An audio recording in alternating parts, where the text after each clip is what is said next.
बहुत प्राचीन समय की बात है। एक बार भगवान विष्णु ने अधर्म के नाश के लिए 10,000 वर्षों तक निरंतर युद्ध किया। लंबे समय युद्ध के बाद भगवान विष्णु अत्यंत थक गए।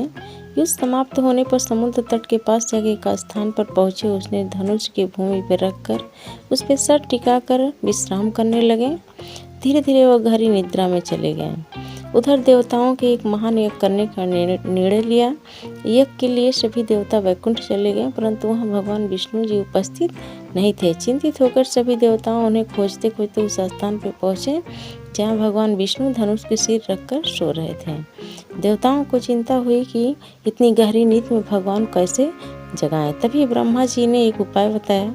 उन्होंने अपनी योग शक्ति से दीमक की उत्पत्ति किया और उसे धनुष की प्रशंसा खाने का आदेश दिया। दीमक धीरे धीरे धनुष काटने लगी। कुछ ही समय बाद धनुष की प्रशंसा टूट गई और वह जोर झटके से भगवान विष्णु का सिर धड़ से अलग होकर समुद्र में गिर गया। यह दृश्य देखकर सभी देवता भयभीत होने लगे और सोचने लगे कि अब सृष्टि का क्या होगा। तभी ब्रह्मा जी ने वेदों को आदेश दिया कि माँ भगवती दुर्गा की प्रस्तुति करें। वेदों में दिव्य शक्ति आकाश की माँ दुर्गा प्रकट हुई। उन्हें देवताओं से कहा, भयभीत मत हो, भगवान विष्णु की रक्षा होगी।